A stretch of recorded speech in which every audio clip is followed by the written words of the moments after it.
Maggie Berry. Thank you, Mr Speaker. I rise to speak at the second reading of the Kaipara District Council Validation of Rates and Other Matters Bill, sponsored by Northland MP Mike Sabin. This is a bill with a very narrow purpose. It validates specified rates set between 2006 and 7 and 2011 and 12 financial years. That's it. This bill is the best solution to fix some of the irregularities so that the Council can continue to function. And under the Commissioners who've been in place for the past year, that is just what this Council is doing. We heard a lot of submissions, as other speakers today have alluded to. There were 133 submitters who were opposed to the bill. We received 157 written submissions, but when you analyse them in more detail, 24 submissions were in support of the bill, and one of them was representing 88 additional people. So we are very aware that 112 people who submitted to us were very much in support of this member's bill by Mike Sabin. And I think that needs to be kept in mind, because everybody agonised over this bill. It was so far from ideal it just wasn't funny, and I think that those of us who were at Mangataroto, who've been at the hearings in Wellington also, are very well aware of how much angst and misery has gone over this particular situation for so long. In fact, Graham Ramsey, who was the former mayor of the district of Kaipara for 6 years, up until 2004, well before these difficulties began, actually outlined to us that there were some 30 years of controversy surrounding building a community wastewater system. There had been problems with a fast-growing community. There were issues with water quality in the harbour.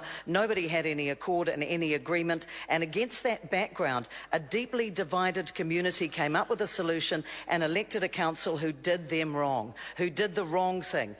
Whether they were incompetent, whether they did actually corrupt practices, those are the measures that will be determined by other findings, by other reviews. And I have to reaffirm this, that this particular piece of legislation, which is the best that could be done under the circumstances, does not impinge on any of the other inquiries underway.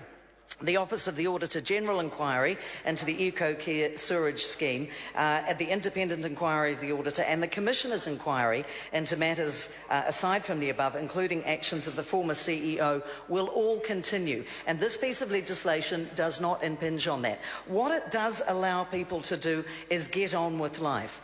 We have heard from the Commissioners. The Chair of the Commissioners, John Robertson, appeared before us on several occasions. He is somebody who has worked very hard to ensure they're putting in place mechanisms that will help, and they have done so already. Much has been achieved. Finances and risk management, financial reporting processes are now in place to monitor performance. I'm going through these because I know very well from people who have come to speak to me at my clinics on the North Shore and from my hearings and listening carefully to the submitters that there are a lot of people who feel that things are going to be in a very bad and dreadful state. And I want to take this time to reassure them that much has been done, and when this piece of legislation goes through before Christmas, then they will be able to get back on track. On rates, the Commissioners have achieved a balanced budget. Their forecasts indicate a small rate increases through to 2022, which will pretty much essentially cover inflation. Significant council resources have, of course, been applied to this. And this is why I think, apart from one exception, there has been a real unanimity of purpose around this, because we didn't like to think of all of the people in the Kaipara district, those not just in Mangawhai with the sewage scheme, but everybody is paying for this. Everybody is having to dig deep over a series of problems and irregularities. And it is very important that we have hope for the future, and that hope has been given. I would like to end what unfortunately is a short call on this, and I will speak further on this in the third reading, but I would just like to end with some of the things that have been said to us by some of our submitters.